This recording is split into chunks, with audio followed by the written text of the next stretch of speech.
बोलिए श्री सद्गुरु महाराज की जय। श्री श्याम बाबा की स्तुति। ओम श्री गणेशाय नमः। ओम श्री गुरुदेवाय नमः।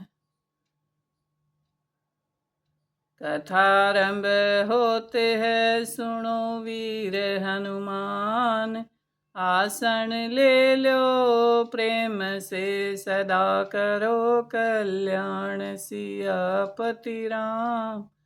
जय जय राम मेरे प्रभु राम, जय जय राम करो कल्याण। जय जय राम भजो सिया राम, जय जय राम देव वरदान। जय जय राम। बोलिए श्री सद्गुरु महाराज की जय। कलयुग के हैं देव प्रथम जो देते हैं फल चार, इसलिए कली में इन्हें भजते हैं नर नार। क्या वर्णन करूं महिमा इनकी, ये देव बड़ा ही निराला है। जो शरण में इनकी आ पहुंचा उसे सर्व सुखी कर डाला है।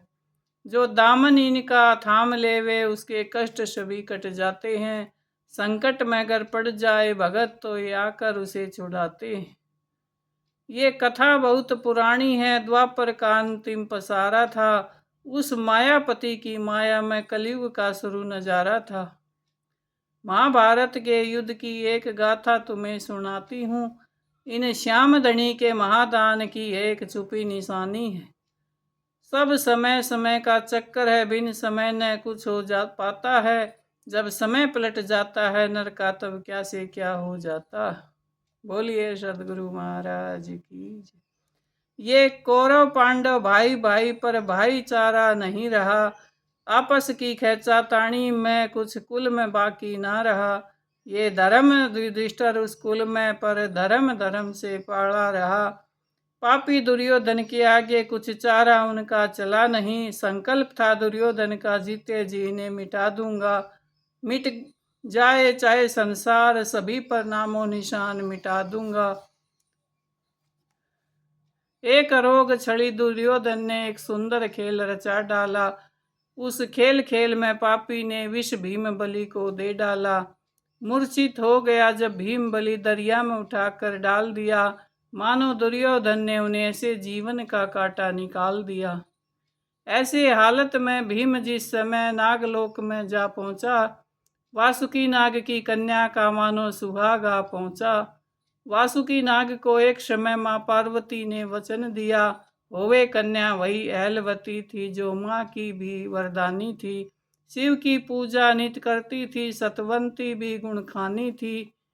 शिव के पूजन में एक रोज ये ताजी फूल न चढ़ा सकी। माता पार्वती भी अपने कुछ मन के भाव न छुपा सकी। माँ पार्वती ने क्रोधित हो उस कन्या को श्राप दिया, मुरझाए पुष्प चढ़ा के पति का मेरे अपमान किया। ये श्राप तुझे मैं देती हूँ, इस करनी का फल पाएगी। मूर्छित फूलों के बदले में मूर्छित सुहाग ही पाएगी।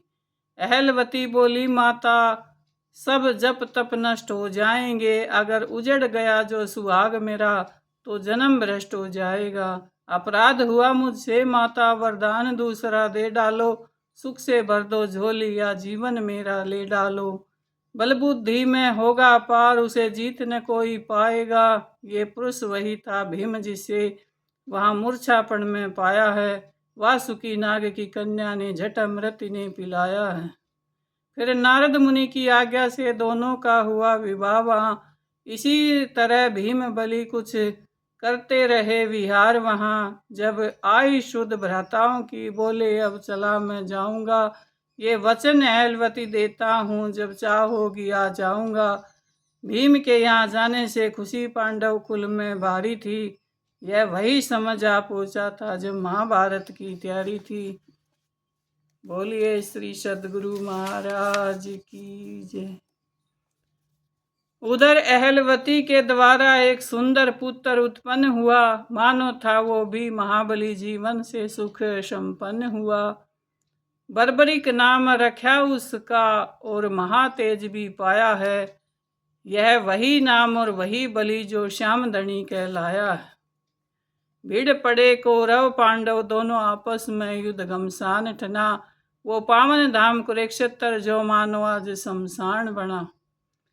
ये शुद्ध महान भयंकर था जो नहीं बुलाने वाला था। मर मिटे कौरव पांडव दोनों कुछ साथ न जाना था। बालक बर्बरिक भी माता से ले विदा युद्ध में आया था। उस महाप्रलय में लड़ने को बस 3 बाण ही ले आया था। भगवान कृष्ण ने देखा कि बर्बरिक युद्ध में आया है। डट गया अगर ये युद्ध में तो मानो त्रिलोकी का हुआ सफाया है। ये पक्ष भी लेगा उस दल का जो हार मानने वाला है। इसकी ताकत से फिर दल को यहाँ कौन बचाने वाला। यही सोचकर मायापति मन में अनुमान लगाने लगे। उस ही बर्बरिक बालक पर माया के फंदे चलाने लगे। भगवान श्री कृष्ण ब्राह्मण बनकर जब सामने उसके आए, बालक की अनूठी देख छवि प्रभु मन ही मन मुस्काए। भगवान ने पूछा जब उससे तो हाल सभी बताया। उस युद्ध में भी भाग लूंगा ये निश्चय मैंने ठहराया है। उस तरफ लड़ूं मैं निश्चय ही जो पक्ष हारने वाला। अरमान करूं पूरे उससे जो उन्हें मारने वाला हो। है आन मुझे इष्ट की मेरे जीते जी न बाजी हारूंगा। बस इन्हीं 3 बाणों द्वारा त्रिभुवन को मैं सराऊंगा। है आशीर्वाद माँ का मुझको जीवन बलिदान चढ़ाऊंगा। निर्बल पक्ष की विजय की हेतु तरलों की आज हिला दूंगा। भगवान कृष्ण ने सोचा अगर ये वीर युद्ध में डट जाएगा तो एक अर्जुन भीम की तो ताकत क्या, मेरा भी चक्कर पलट जाएगा। बोलिए श्री सद्गुरु महाराज की जय। तुम दानी कितने हो देखे ये इच्छा हुई हमारी है। ये सुनकर बर्बरिक बोले मंगते ही सब इच्छा भर दूं। जो अगर जरूरत पड़ जाए तो शीश तार अर्पण के कर दूं।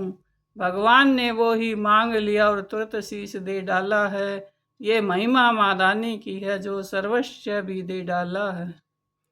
पर उस योद्धा ने मांगा था ये जो मांगोगे दे जाऊंगा। दे दो एक वचन मुझको कि ये युद्ध देख कर जाऊंगा।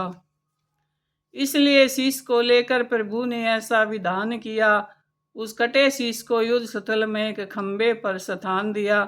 जब महाभारत के युद्ध में मिट गए सभी कौरव लड़कर, मिल गई विजय जब पांडवों को करते थे बातें बढ़ चढ़कर। जब बोले कृष्ण भगवान स्वयं ये युद्ध किसी ने किया नहीं, तब फैसला दिया शीश ने ये जो देखा सो बतलाते थे। इस कुरुक्षेत्र की भूमि में मायापति ही दर्शाते थे। भगवान कृष्ण की महिमा ने पांडव गण का जयकार किया। काली खप्पर वाली द्वारा सब दुष्टों का संहार हुआ। भ्रम दूर हुआ पांडव गण का। भगवान कृष्ण मुस्काते हैं। उस कटे शीश की ओर देख मोहन बलिहारी जाते हैं। बोलिए श्री सद्गुरु महाराज की जय। फिर आशीर्वाद दिया प्रभु ने हाथ उठा प्रसन्न होकर। कलयुग में पूजे जाओगे तुम कुल देवता होकर। ये आशीर्वाद हमारा है जो नाम तुम्हारा गाएगा। बिगड़े कार्य बनेंगे उसके मनवांछित फल पा जाएगा। ये श्याम दातार है जिन्होंने शीश वहाँ दे डाला है। जो शरण गया है उनकी उसका सब दुख हर डाला है। जो इनका ध्यान करे कली में जीवन उसका बन जाएगा। श्रोताओं अब भी चूक गए तो ये समय हाथ नहीं आएगा। श्याम जिंदगी थोड़ी है और झूठा सब झमेला है। इस चला चली की दुनिया में बस 4 दिना का मेला है। सुमरन कर श्याम दातार का मन को लगा ले तू। उनसे नाता जोड़ कर बिगड़ी हुई किस्मत बना ले तू। बोलिए श्री सद्गुरु महाराज की। श्री श्याम बाबा की। ये श्याम बाबा की कथा प्राचीन कथा थी जो शुरू से आखिर तक गाई है। आप भी इसे सुनिए और लाइक करिए, सब्सक्राइब करिए और शेयर करिए। और कहाँ से बाबा श्याम की पूजा शुरू हुई, कैसे हुई, ये सब जानिए। और बहुत सारे भगत हैं श्याम बाबा के, बहुत उस धाम पर जाते हैं। एक ही शक्ति है, एक ही रूप है, सब एक ही परमात्मा की लीला है। लेकिन घड़े अलग हैं, मूर्ति अलग है, रूप अलग है, रंग अलग है। तो परमात्मा ने एक कुएं में कांटा डाला हुआ है। जैसे बाल्टी निकालते हैं ना, बाल्टी निकालने के लिए कुएं में कांटा डाला जाता, तो किसी न किसी उसमें कांटे में उलझ के बाल्टी आ जाती। तो परमात्मा बड़े समझदार हैं। तो कोई श्याम बाबा से जुड़ा है, कोई श्री गणेश से जुड़ा है, कोई माता दुर्गा से जुड़ा है, कोई सदगुरु से जुड़ा है, कोई महादेव से जुड़ा है, और कोई भगवान विष्णु से जुड़ा है, कोई महेश से जुड़ा है, कोई माता पार्वती से, कोई माँ लक्ष्मी से। बहुत सारे देवों के नाम हैं। और जुड़े जुड़ाए, लगे लगाए लगे रहें तो एक दिन पार हो जाते हैं, कभी ना कभी, अभी ना तो किसी और जन्म में। लेकिन सदगुरु की शरण लिए बिना वो असली जो ज्ञान है, सत्य का जो ज्ञान है, वो नहीं ले पाएंगे और हम अपने विकार दूर नहीं कर पाएंगे। जब जीवन में गुरु बनाते हैं तो ही बेड़ा पार होता है। अब क्या जरूरत थी भगवान श्री कृष्ण ने गुरु बनाने की, वहाँ लकड़ी लाने की, ढोने की, कार्य करने की। कितने सारे गुरु आश्रम में काम किए, और क्या ज़रूरत थी श्री राम ने भी गुरु बनाने की, और क्या ज़रूरत थी भगवान शिव ने भी गुरु बनाने की। तो अपने उद्धार के लिए और अपनी आत्मा की जागृति के लिए, अपने को जानने के लिए, सब को जानने के लिए, सब में स्थित होने के लिए, और जो शाणे हैं, जो समझदार हैं, वो मनुष्य जीवन का लाभ उठा लेते हैं और परमात्मा की शरण होकर अपना जो लेखा जोखा है वो मिटवा देते हैं। नहीं तो ऐसे ही चला जाता है, बार बार सुख दुख आए जाए जाता है। एक बार सुख होगा, एक बार दुख होगा, एक बार रोएगा, एक बार हंसेगा। हर जन्म का यही है। भोगों से निवृत्ति नहीं होती है। गुरुदेव के बिना अगर हम गुरुदेव बनाएंगे सभी का, गुरुदेव माने ज्ञान होना, सत्य का ज्ञान होना कि सत्य क्या है, क्या है। और गुरुदेव तो हमारे ही जैसा शरीर है, लेकिन वे आत्मज्ञानी हैं।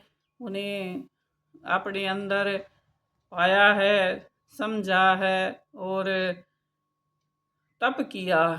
तप के बिना कोई भी कार्य पूरा नहीं होता है, सभी ने तप करना पड़ता है। उस स्थिति में रहने के लिए, उस स्थिति को पाने के लिए और धारण करने के लिए तप ही करना पड़ेगा। जब तक तप नहीं होगा, एकांत नहीं होगा, तब तक ये वस्तु मिलने वाली नहीं होती है। कह देते हैं कि हम बहुत सारे वक्त लगे हुए हैं, लेकिन जब थोड़ा दूर रह के, कनेक्शन काट के, परिवार से, धन से, तन से, मन से जब रहोगे तब पता चलेगा कि तब कैसा होता, तब कैसे किया हमारे ऋषि मुनियों ने, भक्तों ने कैसे तप किया है। बस एक ही नाम ध्यान, एक ही रूप, उसे बसा लिया अपनी आँखों में, मन में, हृदय में, और सब कुछ भूल जाएं, कुछ याद ही ना रहे, उसे तप कहते हैं।